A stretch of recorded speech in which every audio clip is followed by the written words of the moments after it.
going live on YouTube now. So we are here today, ready to talk about managing emotions for students. So we are here today.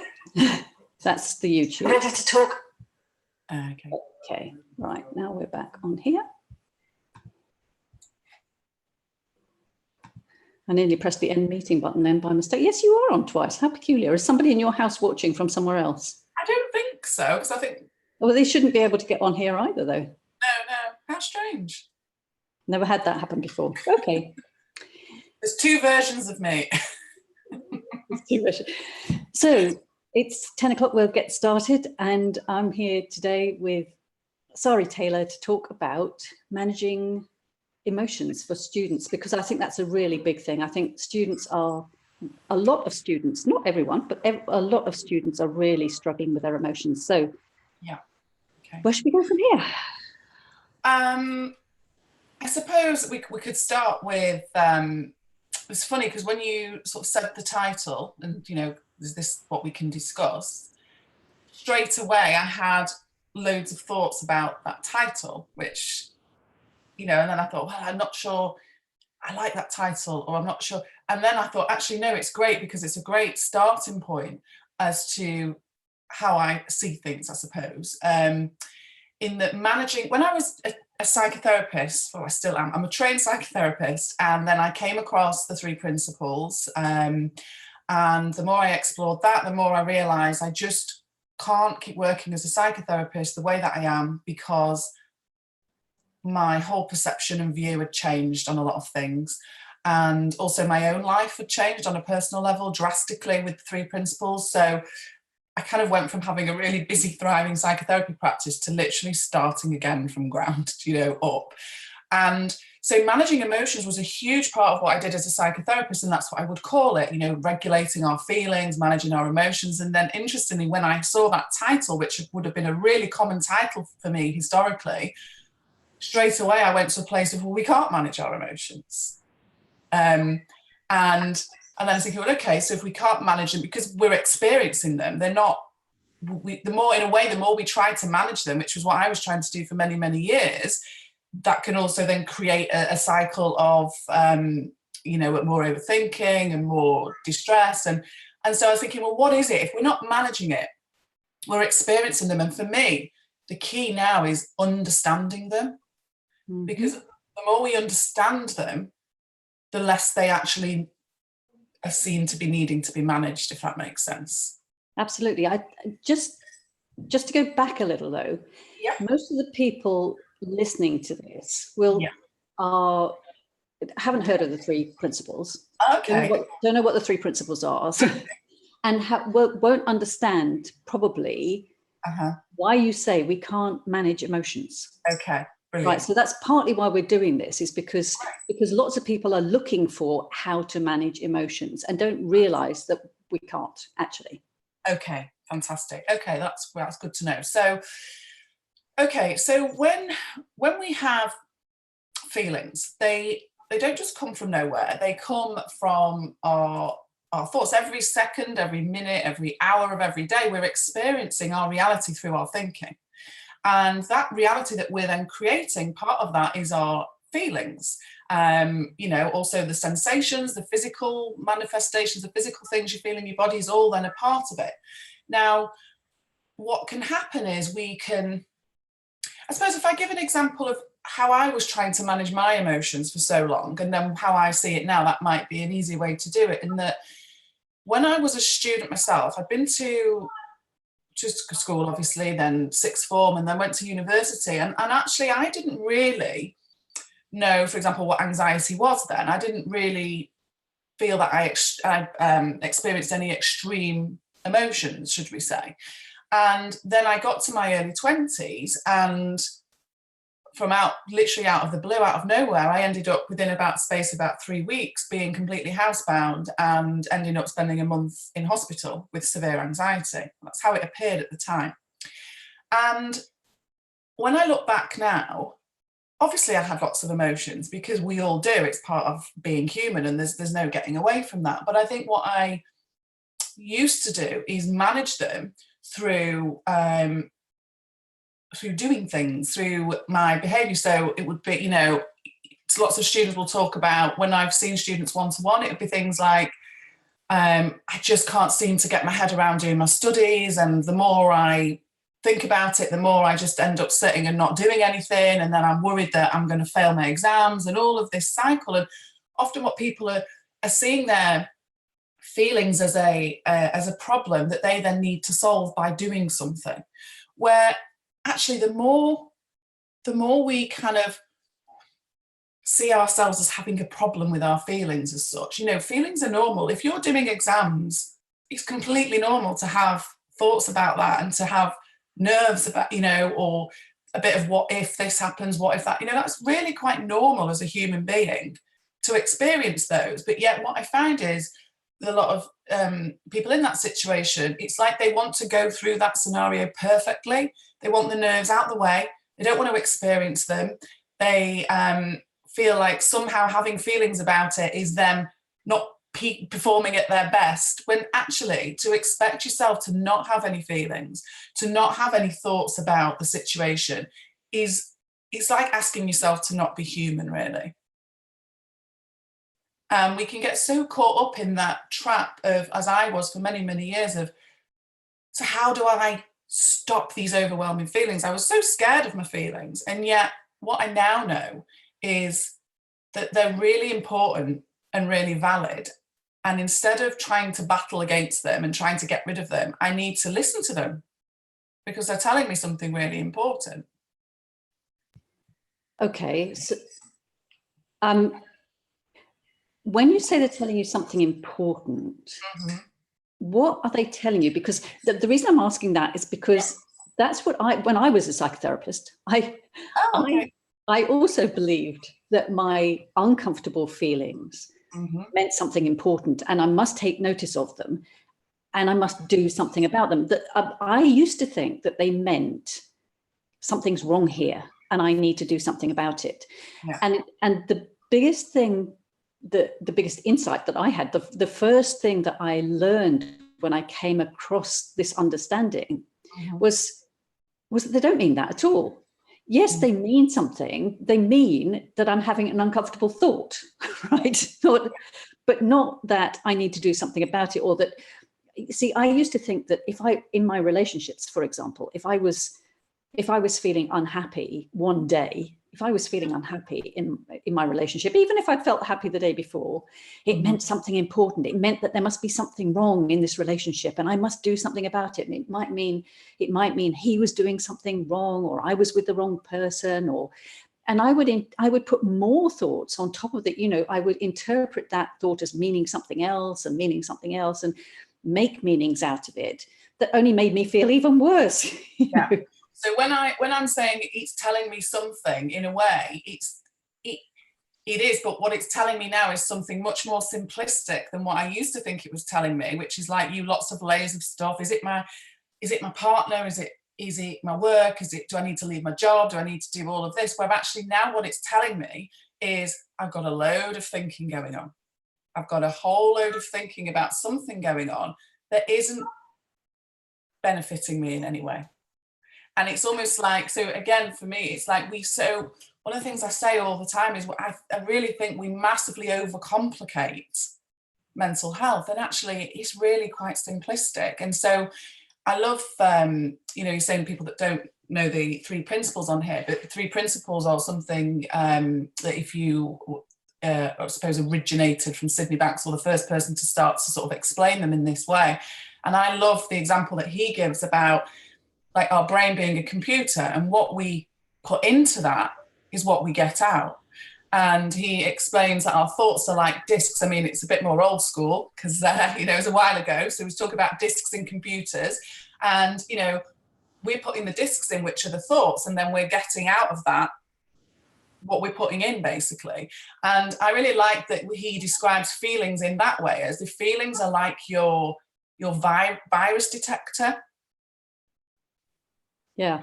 So he's kind of saying that actually you've got all these thoughts going and then you have feelings, and the reason, you know, that it can be beneficial to listen to those, it's like the detector, the virus. There's a virus coming here. It's like you're going down a road here that you don't necessarily need to go to and that isn't going to be helpful. So it's just that, almost like that little check-in really, that, you know, and I think that alongside that is, you know, I hear so many students that I've worked with that have actually quit halfway through their degrees and come home because they felt that that's the only safe place for them to be in all of this overwhelm. And so again, one of the things for me that's really simplistic but yet so important is about starting to understand that no matter where we are, no matter whether we're, you know, 10 miles from home or 100 miles from home, we have everything we need right in here. We're able and capable of managing regardless of where we are. And if we start to believe that we're not, we're just making that, we're just telling ourselves stories that we're then starting to believe. Yeah. Yeah. I always think it's good to, when people say, well, how do you know that? I always look back at little babies and little children, and they weren't born thinking, oh, I mustn't do this and I shouldn't do that. And I, you know, they just do whatever they do. They feel whatever they feel, and they don't judge those feelings. They haven't got busy thoughts about, oh, I shouldn't be having that feeling and I shouldn't be having this feeling. They just have a feeling, get on with it. And then the next minute they have another feeling. And and we were all born like that. That's how we were born. We have everything inside of us when we're born. It's just that we've learned, mistakenly, we've learned to put meanings on all of that, to think, to think, you know, to take notice of all these thoughts that come into our minds. And those thoughts just pass through everyone's minds. Most people don't realize we all have those thoughts. Yeah. But some people take notice of them and some people don't. Yeah, and until we give them life to them, they're actually very neutral until we decide, like you say, otherwise, really. It was interesting because I wrote a blog the other week exactly on that, because I was looking after my niece who's only 6 months, and I don't know, I can't remember why she was crying, and then she was laughing, and then she was crying again because she was hungry, and then she'd be smiling again. I just couldn't believe how quickly she would pass through all of the different emotions. And so, you know, she could be screaming till she's red in the face, and then 2 seconds later she's laughing and smiling. And I entitled the blog, she's called Alice is Anxious, because I knew that people would be like, oh, that poor baby is anxious, like, what's this about? And it was a bit of a trick, really, because what I was saying is, yes, she gets anxious, like she's startled if there's a noise, and so we could describe that as her being anxious, but we wouldn't dream of putting a label on a 6-month-old baby to say that she's an anxious baby, because she's just experiencing. I think we can learn so much from that, you know, it's kind of like, yeah, she can feel anxious in one flash moment because she's startled from a noise, but actually it's what then happens with that is she just lets that go and she's on to the next thing, and it's wonderful to watch. I can't remember who it was. It was I've been having some mentoring with somebody called Dr. Bill Pettit, but I don't know if it was him that said this or someone else, that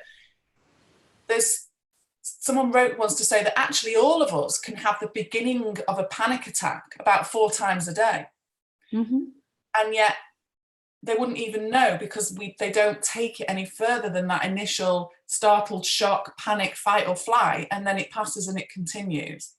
And I think becoming comfortable with that sort of thing is what then enables us to start to see that no matter where we are, we're always going to be okay, because our body is going to do exactly what it's meant to do.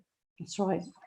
And the other thing to learn from little babies and children like that is that they don't get caught up in, because they're not thinking the way that we do and taking notice of those thoughts. They're not thinking about the future. They're not thinking, well, what if this happens, or what if that happens? They're just enjoying the moment they're in every moment. And they're not thinking about, oh, what happened in the past? And, oh, I must think about what happened to me yesterday. They don't do that. They just don't, do they? They don't think there's about so more acceptance. And when we were saying earlier about, you know, students will go, oh, I'm feeling really anxious and I'm worried that this is going to affect me in my exams or my tests. And it's kind of like that resistance to understanding that actually it's okay for you to feel a bit like that. And the less you worry about feeling like that, the easier it will become. And it's kind of like, if I could speak to my niece Alice and, you know, say to her, oh, why are you screaming right now? And she'd be like, because I'm hungry, of course. Like, of course I'm screaming. I'm starving and you're 5 minutes late for my bottle, you know. Whereas for us, as we start to kind of have more and more conditioned beliefs on top, and like, oh yeah, I shouldn't be screaming. I should just shut up. Why am I screaming? Oh no, like, you know, we complicate it when actually it's like, of course I'm screaming, I'm starving.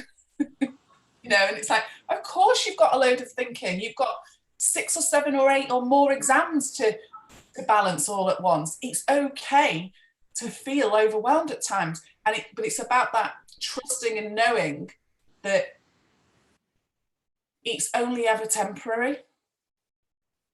Yeah, and it's not real either. It's just thought. That's the main thing that I see, is that it's none of it's real. None of it's just made up in our thought, and you don't have to do anything about, because when we're saying, oh, you've got lots of thought, people might then think, well, what do I do with it? Where do I put it? The more you try and get rid of it, the more you're thinking about it and the more you're taking it seriously. The main thing is to realize it's just not real. Thought, can you hold a thought in your hand? It's not real. It's just those little voices in your head, which are not you. Mm-hmm. They're just little voices that everybody hears. And it's so interesting to see that in the same situation, exactly the same situation. So there might be 10 students taking the same exam. Mm-hmm. And it's nothing to do, it's to do with their experience of it, is to do with whatever those little voices are saying to them in their heads. Yeah. You can't stop the little voices in your heads. They're there. Yeah, but you can recognize that that's where the experience is coming from. And just in recognizing it, you automatically stop taking it so seriously, and your experience then changes. That's been. Yeah. I think with because I work with a lot of young people in schools, and one of the things that I will talk to them about sometimes is, you know, just basic things like, okay, what's your favorite subjects? I love history, for example. Okay, so what are your thoughts about history? It's interesting, it's exciting, all of this stuff. I'm good at it. And then, okay, what's your worst subject? Maths. Why? Because it's difficult. I can't do it. I hate it. It's complicated. And so no doubt when that child comes to answer a question in a test about maths or about history, which one do you think they're going to just probably get on with without much thought? It's the one that they like. And yet, as you say, there'll be so many other children in that class who'll say, my favourite subject is maths and my worst subject is history. And yet, so the only way they're experiencing maths or history is through their own dialogue and their own thoughts. And actually, it doesn't really have any reflection at all on their capability of answering a question. It's just that they get so lost in, as soon as you say the word maths, oh, maths. It's like, it's a habitual way of thinking about maths that can start from one place and, you continue. You hear it all the time. Oh, I'm terrible at maths. I hear adults saying it now. Oh, I was always terrible at maths. Well, actually, you're going into a shop every day and paying for things and totting things up and paying. Are you really, really rubbish at maths? Or, is that just, and it's that we create these so many stories that we're one way or another and that are just actually not true. Yeah, but they seem true. That's the thing, is they seem, the thoughts we're so used to. One of the ways of looking at it, I've found what's useful for me is to ask myself questions like, is that really true? Or what if that wasn't true? What if that wasn't true? And you don't have to look for the answer. That's the great thing. You don't have to look for the answer. Once you've planted that seed in your mind, your mind will be looking for the answer for you. And then it's really good fun because all sorts of things happen. Absolutely. And I think another thing that's important in this is to mention that, call it consciousness awareness, if you want to just call it like your moods, like we fluctuate as human beings. We fluctuate in terms of our moods. You know, sometimes I can wake up and feel a bit flat, a bit tired or whatever.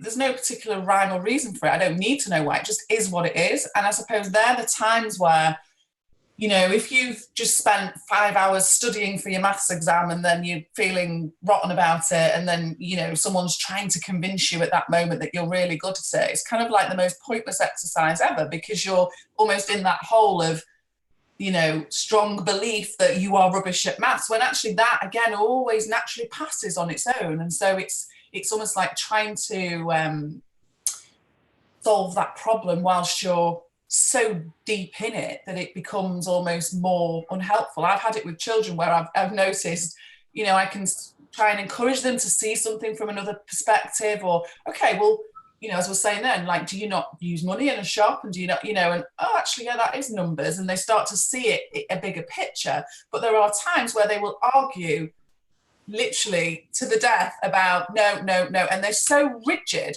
And rather than me try and convince them, I just leave it, because I know that the next time I see them, they'll have a different perspective on it. But right now, there's no point in getting in that struggle. And I think that's where, for yourself, if you're ever overwhelmed or struggling, and sometimes you can notice that you're so critical about it and you're so far removed from the acceptance of seeing a different viewpoint, that just get on with life and just, it will pass. You know, it will, your perceptions will change, because it doesn't stay still. It always moves. And sometimes we can get that tiny little glimmer of hope that we can hold on to. And other times it appears like that isn't there, but it will never stay that way. Yeah. And I think we can try and, you know, I can remember doing at university I was always very last minute. And I can remember trying to finish my dissertation, and I had something like 16 hours before the hand-in time, and I was nowhere near finished. I was in the library, drinking Diet Coke and Red Bull and feeling really awful and trying to get this finished. And yet the more I would sit there and sort of say to myself, oh, right, I've got to do this, and then why have I left it to the last minute, and did it, and beating myself up about it. And then I'd get myself in a bit of a panic, and then I'd go outside for 5 minutes and just take a bit of time and fresh air, and then I'd have a clearer perspective again. But it's that, you know, we can get so caught up in the, why am I in this position in the first place? What have I done? I'm so annoyed with myself. And there's a lot of really beating ourselves up, which just is so counterproductive.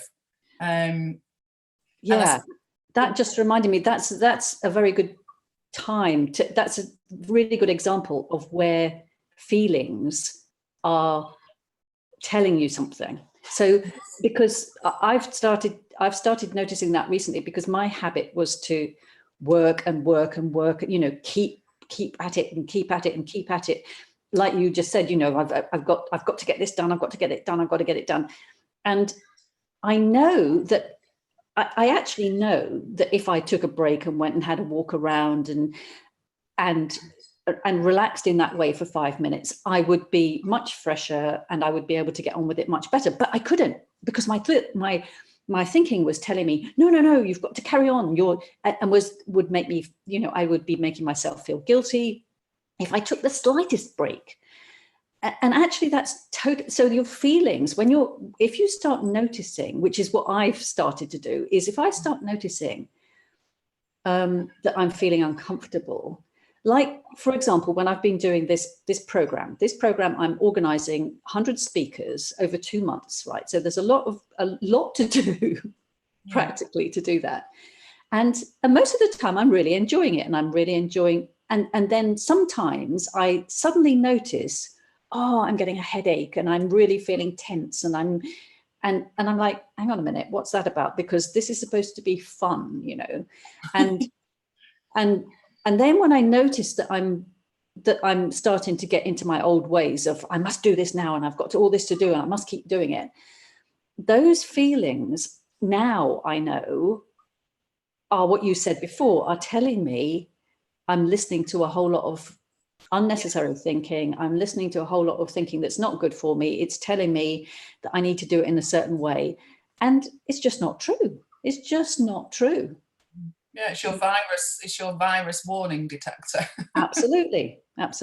Yeah. So So going back to, you said that you were really anxious at university and so on. How did you get over that? How did that? I didn't recognise that I was anxious at university. I would have probably, like you've just mentioned, headaches or stomach ache, and I would get through by just getting on with things. I had a fantastic social life.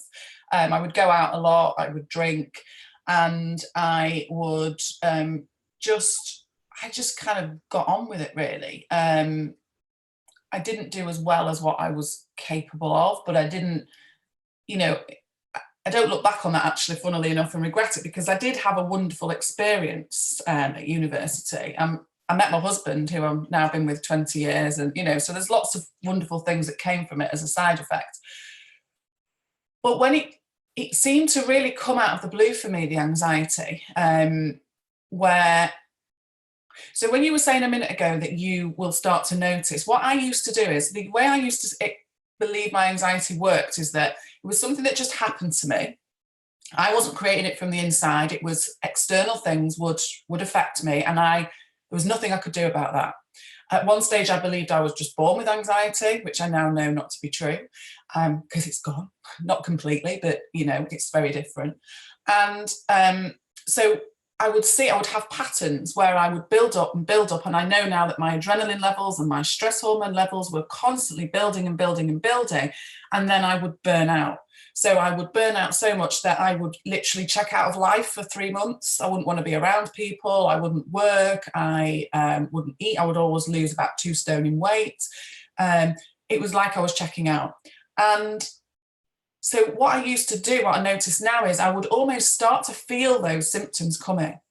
And rather than seeing them as my virus detector and going, you've got a whole load of thought here that's taking you down a road that you don't need to go, you really don't need to, I would do the opposite. I'd go, it's coming, it's going to hit me, so I better flipping get on with absolutely everything I need to do now before I crumble.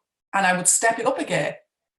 And I would literally do twice as much, because it was almost like, it's like, I don't know, say I'm camping outside and I've got to cook my meal and I know that there's a storm coming in 10 minutes. It's like, quick, get your dinner ready and get in that tent and get safe. It was like that. It was like, oh, hang on a minute, I've got palpitations today, and I'm getting a lot of stomach aches, and I'm starting to not want to be around people as much. And I was getting so many signals and signs that there was loads going on in here, but it would just create more of that, because I didn't understand. I thought it was something that was coming, that was completely out of my control. I was nothing to do with me, and I just had to batten down the hatches and be ready for it.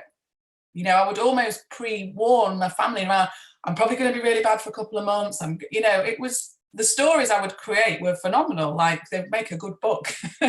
And so it was kind of, once I could see that, so now I get the warning signs and I don't ignore them and I don't speed up, I slow down.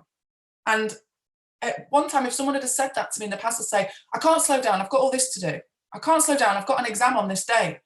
And yet now what I see for myself, the more I've explored this stuff, is, well, I'm going to do way better in that exam if I do take this day to slow down.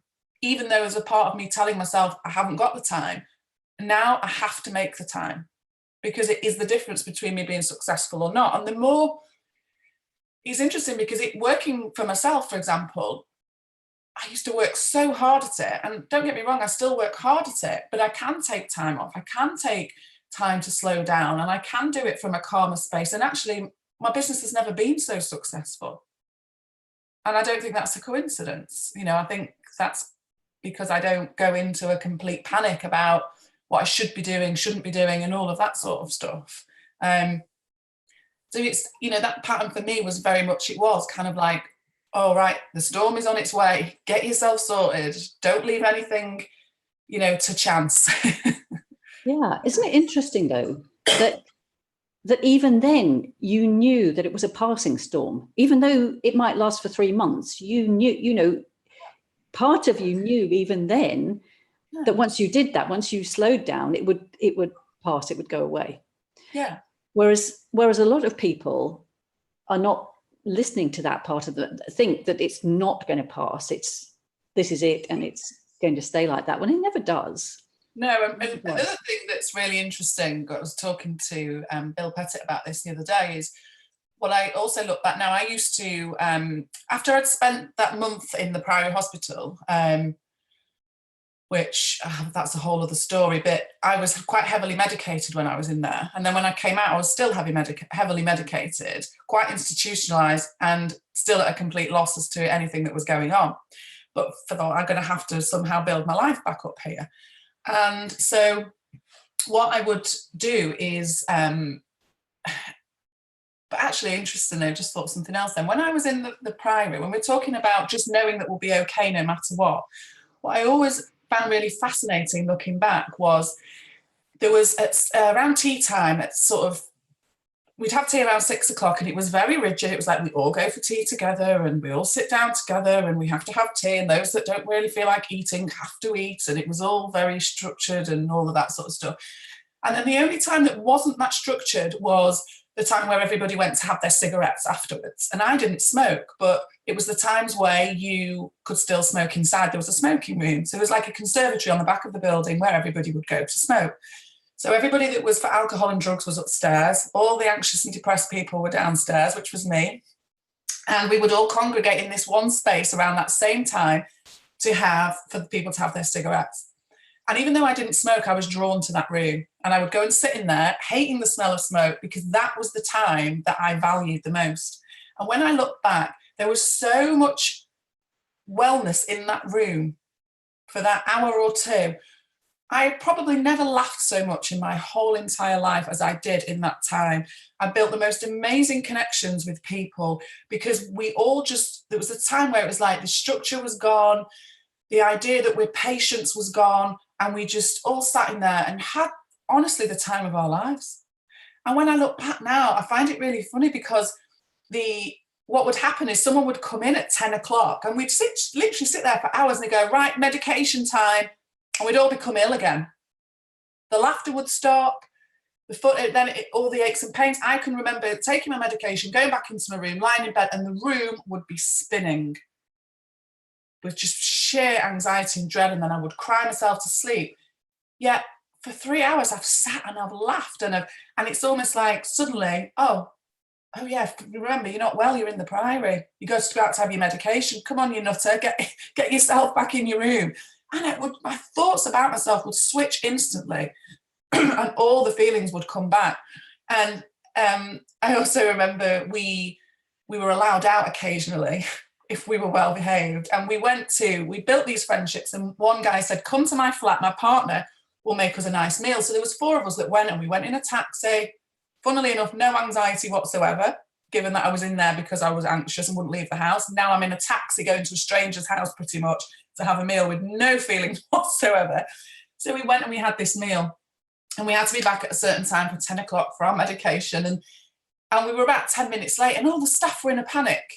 Oh no, what's happened? And we were all fine, we were just running 10 minutes late. And what was really funny is, like, you could see that our innate well-being was there with bells on, yet all the staff had gone into massively overthinking what's happened to them. Have they ran away? Has one of them hurt themselves? And it had just shifted. It was all the staff that were in a panic, and we were all just like, oh yeah, sorry, are we late? Yeah, we've had a great time.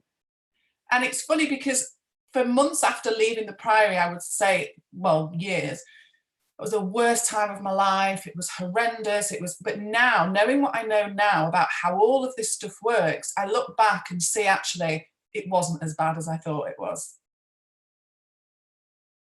So it's really interesting for me how,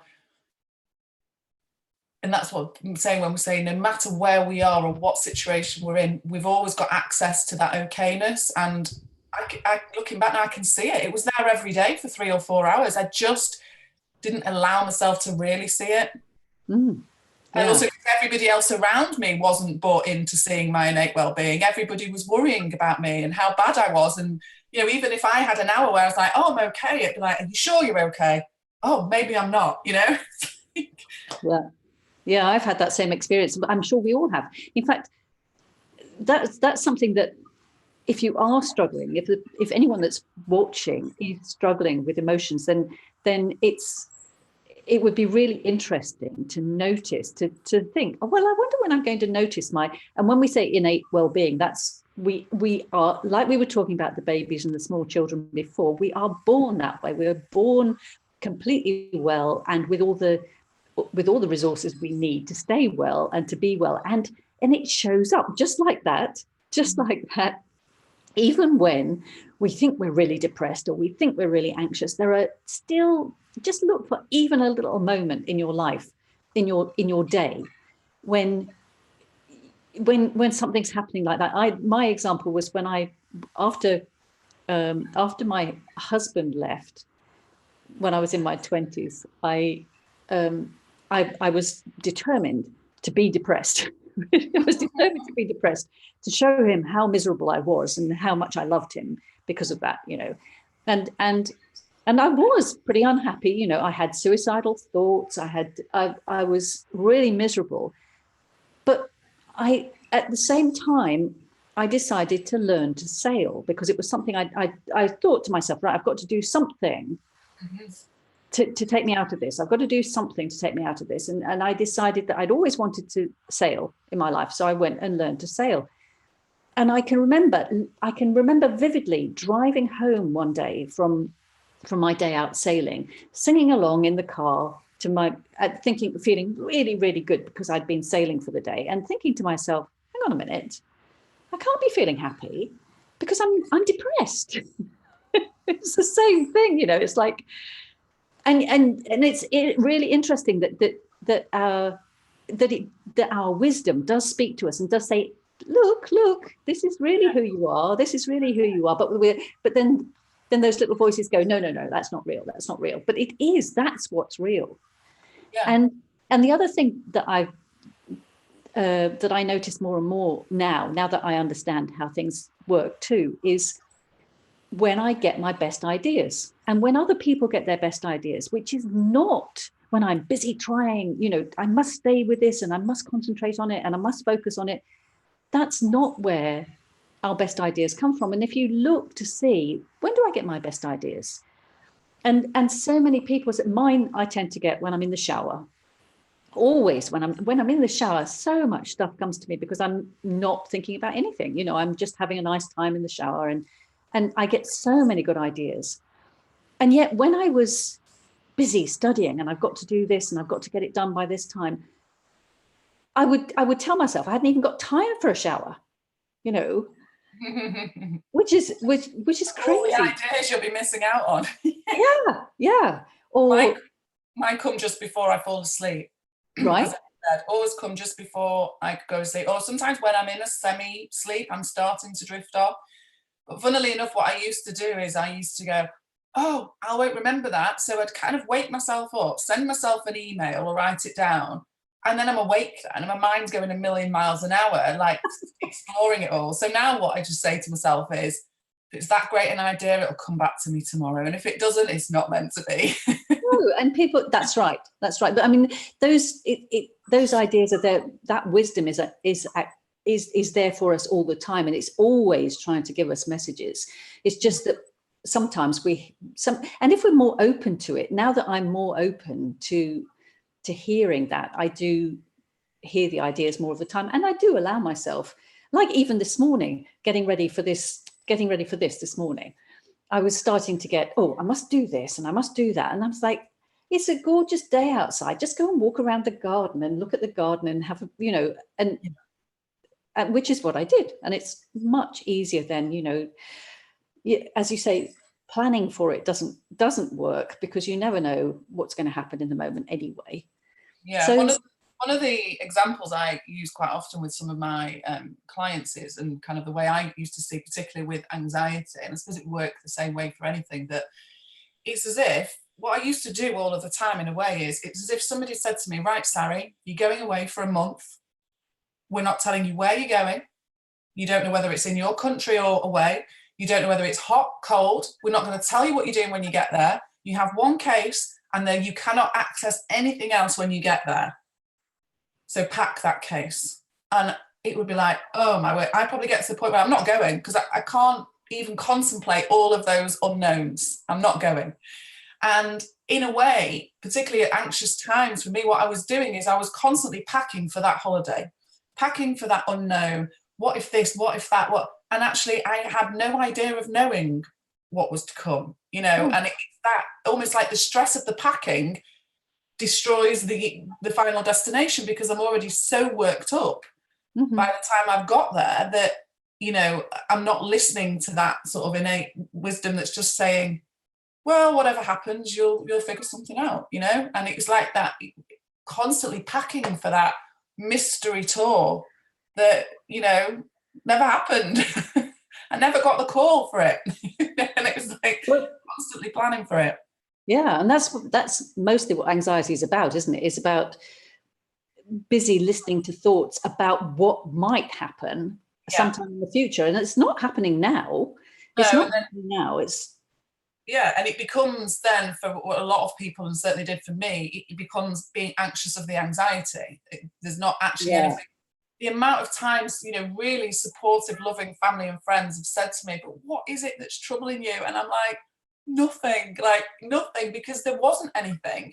But it was the idea that there might be something that I've missed, or there might be something that I've not planned well enough for, or, you know, it might just, that storm might come earlier than expected and I need to be ready for it. And it just became very habitual way of me living my life in, you know. And so, because I can remember actually driving to the primary in the car with my mum, almost feeling a strange level of relief, in a sense, that I was going to be able to just let all of this go. I checked myself in there because I wanted to give my family and my mum a break. And sitting in that car, and on the way she's saying to me, because I was with my husband now then, but we weren't married, she's like, is it your boyfriend? Are you unhappy in your relationship? Is it that? And she was desperately looking for answers for me. And I can remember so vividly sitting there going, no, you know, I kind of wish it was, because I'd end it and I'd move, and, you know, and that would be that. But it's not that. It's not anything outside of me now. I know it's in here. And another thing is, you know, people will often say to me, I've had a really bad week this week. My anxiety's been terrible. And actually, okay, so, you know, tell me a bit about it. And it might be 5 or 10 minutes in a 6-hour period, and suddenly that whole day is awful. Because that's the area that we focus on when we're in that high alert of, oh, I have to be on guard for this anxiety because it's awful when it comes and I can't cope with it and all of this stuff.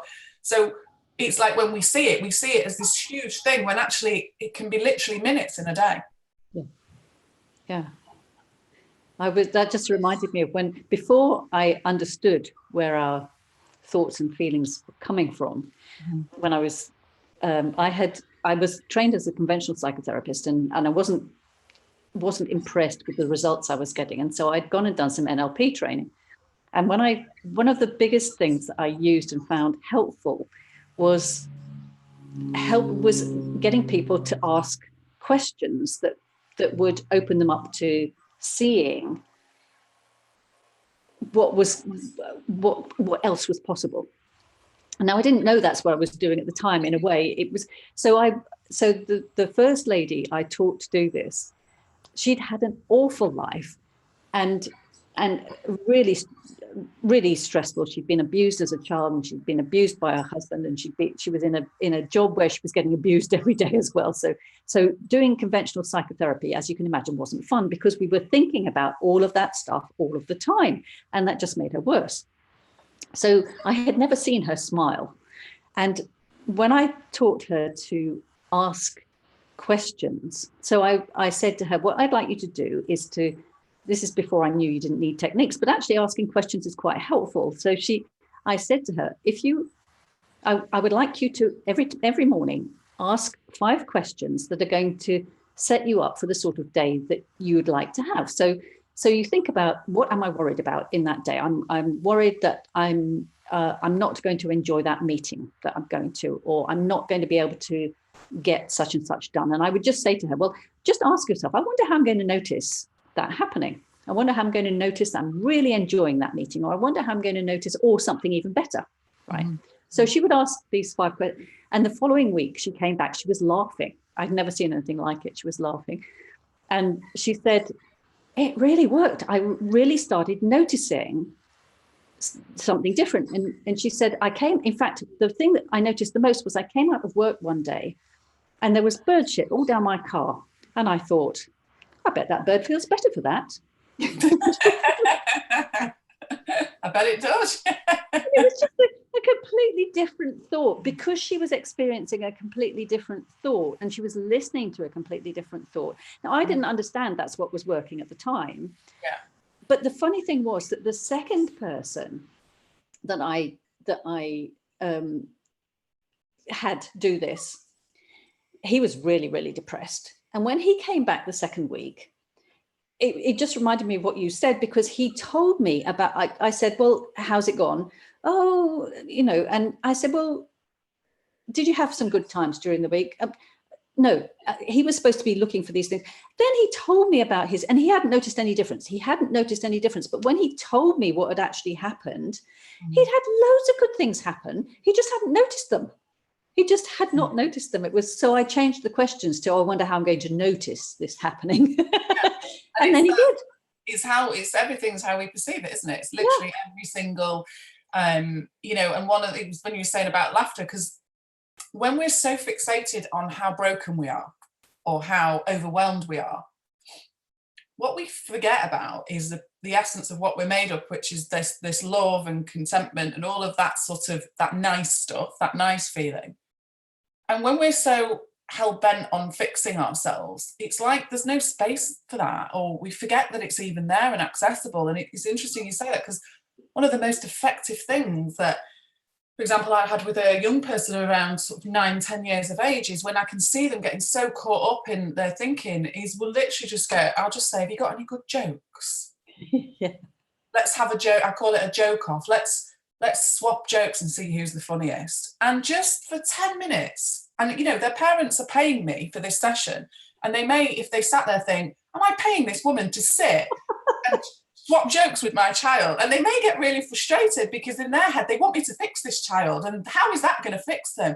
But it's so beneficial, because all that thinking falls away with that laughter, and then we can just connect very quickly, boom, like that, and get more done in that 5-minute space than we could for a whole hour trying to struggle over thoughts. And so it might only be that 5 minutes of connection between us that just takes us to the places where we want to be getting. And it's funny, because again, as a psychotherapist, with all of the, what would you call it, the structure, I'd sit with my supervisor and then say, what's your treatment plan, and what are you doing, and why are you doing that, and all of this.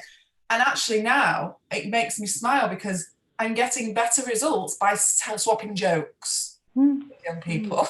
And I know what I'm doing. Like, there's I'm not completely, taking the mickey, but it's like, it's so different. It is so much more simplistic, but yet so much more effective. And I think the way we, I'm saying that because if someone is listening and they're so caught up at the moment in that they're overwhelmed and they've got so much to do, and how that actually taking time out to go and sit with friends and have a laugh, or talk with someone about, memories that were enjoyable, or watch something that makes you smile, or just get back to that essence of that nice warm feeling, will just work wonders for you.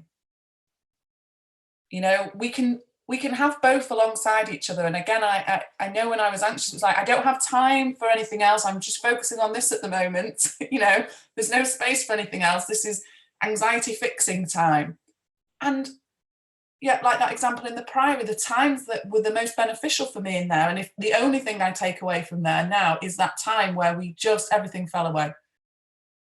And we just sat and just laughed and joked and whatever else, really childish. Like, there's a full room of adults, and one day one of them, somebody brought them a fart machine that when you pressed it on a remote control. Now, this is a load of grown adults, and so this guy would just literally plant this fart machine all over the hospital, and it just gave, we literally were in roars of laughter at something so simple. But yet when I was in my head with my anxiety, I'd be like, oh, so childish, like, what's he doing that for? Does he not know I'm anxious? Why would he do, where actually when you just see it for what it is, we had a great time with the fart machine. Yeah. And it's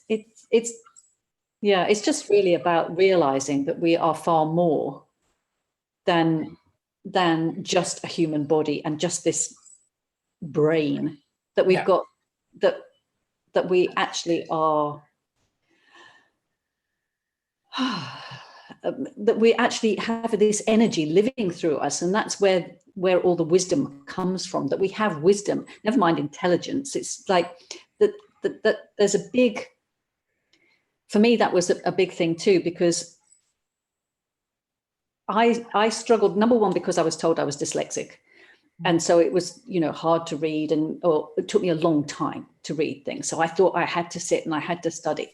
And actually being given permission to say, actually, you'll get on better if you take time to relax and you take time to go, and you actually will be more effective, is really great for me. But also knowing that these labels don't mean anything at all, because we're not actually the human being. We're far more than that, and we've got access to far more than that. Because like I love knowing about Einstein, for example, that all the brilliant things that he came up with, he didn't come up with through working it out. No. He came up with it through basically daydreaming and allowing those, and being open, knowing that we have access to this bigger wisdom. There were things that he couldn't have worked out. They were things that he had never known. They just came to him, and then he spent a long time working out, how did that actually, work out, yeah. Why was that true? And funnily enough, I used to do this. I used to do the same thing with cryptic crosswords. So I know I used to look at the clues. And I had a friend of mine who said, "Oh, I can't do cryptic. I can't do those. I'm not intelligent enough." I'm going, "Yeah, you are." She was dyslexic, and I said, "All you got to do is you just read the clue, and then see what comes to you. You don't try and work it out. You just see what comes to you." Mm. And it used to drive my husband crazy, because he really liked cryptic crosswords and working it all out and doing. And the two of us would sit there and go, "Oh yeah, that's so and so," and we hadn't got a clue why it was. But then we could work out, from knowing the answer, we could work out why it was the answer. Which is like that feeling when we've probably all experienced, where something's on the tip of your tongue, and you're like, "Oh, what is that word? What is their name? What is their name?" And we try, and then, "Oh, I can't remember." And then 2 seconds later, you give up. Bam, there it is. Yeah, there's the name. And it's interesting when you say about what I wrote a manual for families, and my mum, who lives with us, and people around me are like, "When's your manual coming out?" So I did the first one, and then I'm doing one for schools, and it's like, "Yeah, it's coming out in a couple of weeks." And I'm really vague, because I'm kind of like, it just comes when it comes. And then the designer's like, "What date we putting in?" She's actually really good and patient with me, but I actually say to her, "Give me a date." Because if I don't have a date, if I sit down and thought, right, I'm going to sit down and write some pages of the manual, they don't come. So what will happen is I'll just have a day where it'll come to me, and I'll sit down for 24 hours and literally just spill out whatever's on the page, and it's there. And then, it's funny, because I'll say, "You can't do it like that. You can't just do it in 2 days like that," almost as if that's a criticism of the material I'm giving, when actually it's more like, do you know what? I could sit for a week. It will make no difference whatsoever. It's either there or it's not there. And often when I go, "Oh, I'm not going to make that deadline, I might have to push it forward and give up," it comes to me and I go, "Oh no, I can do it. It's there." And it's almost like that acceptance of when you were saying we're far more than that, to me, we're far more than our expectations of ourselves. Yeah. Because it's always those expectations for me that get in my way. Yeah. Yeah, that's another, looking back again at little children and babies, that before they've been taught to have expectations, before they think they can do anything. Yeah. Right. And we all know that we have access to knowing all sorts of things.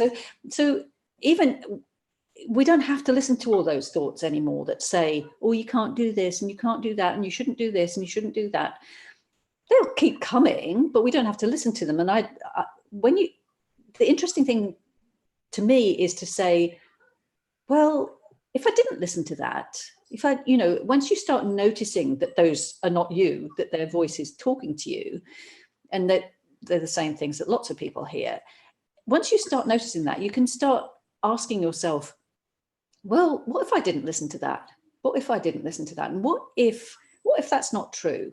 What if I could do anything? What if anything is possible? Yeah. Yeah. And And again, what if it didn't matter if I didn't pass this exam?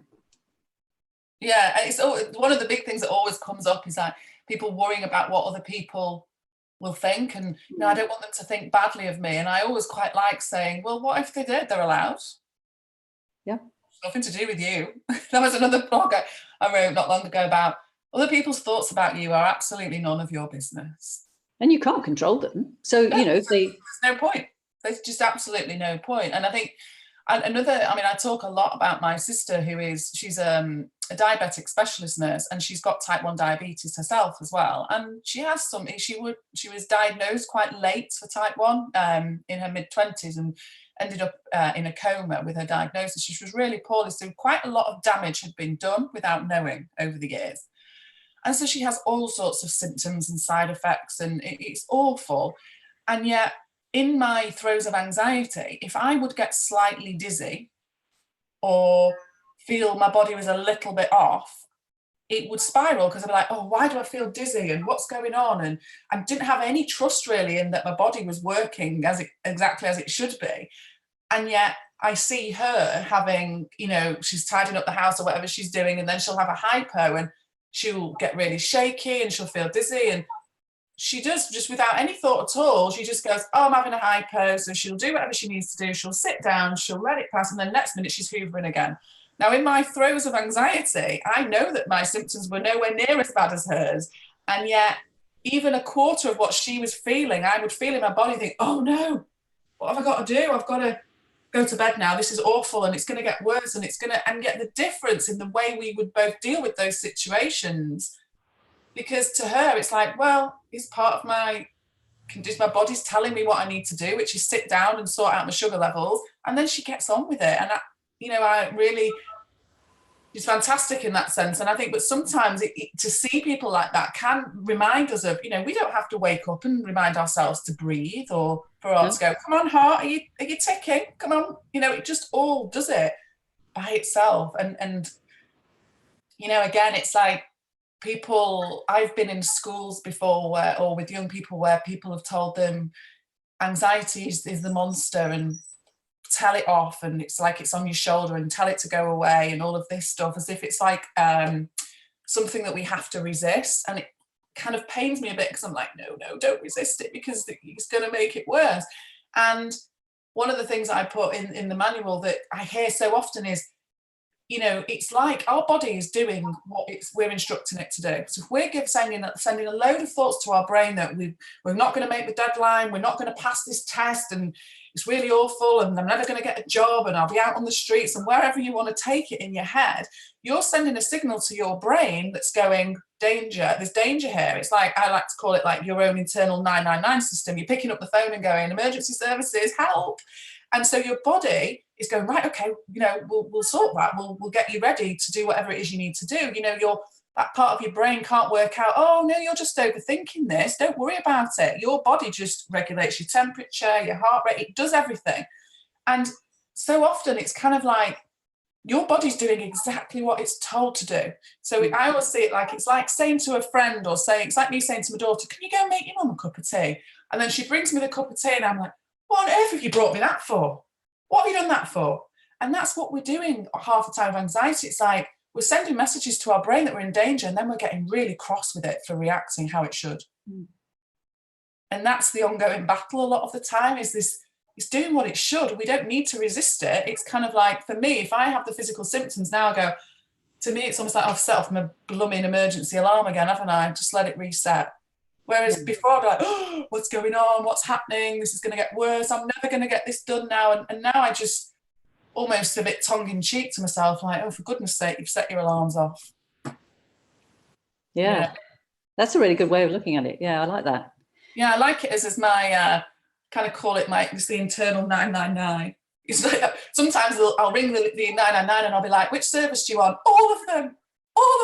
Send me an ambulance, a fire engine, and, the police, send the lot, and that's where it would feel really extreme, when actually can't then get cross when they send all those to me. I've asked for them.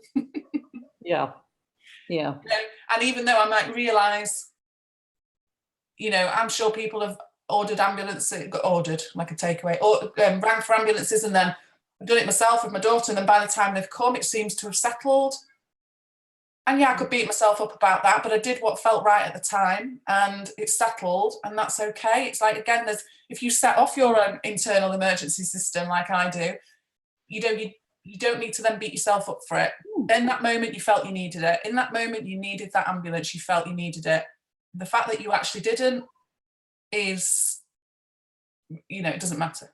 No, it's great. Yeah.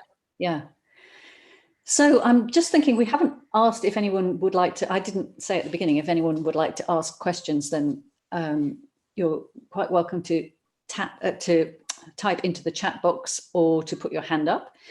And if not, just while we're waiting to see if anyone wants to ask a question, just tell me a bit more about your manual. Is there somewhere that people can get hold of that, or is that something you just use with your clients? No, they can. It's a manual and it comes with 5 videos. Let me just grab. I've got one in my cupboard. 1 second.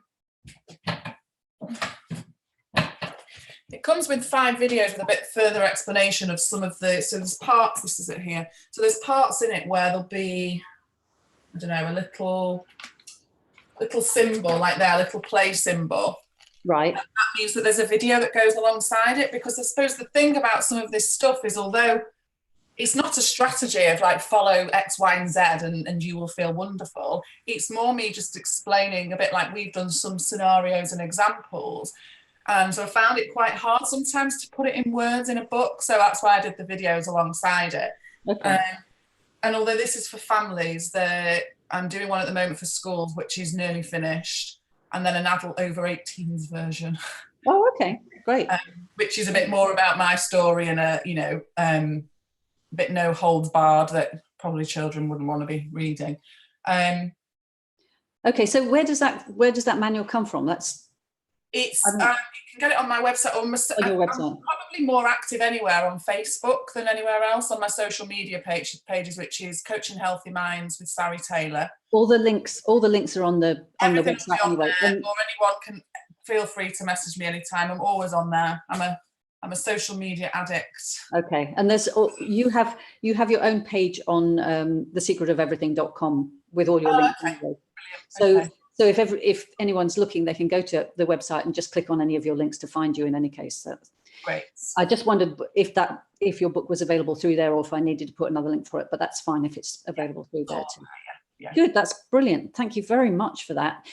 And just so that everybody knows, this is part of a series of videos, interviews with people all about this particular subject, and all for young people, students, and so on.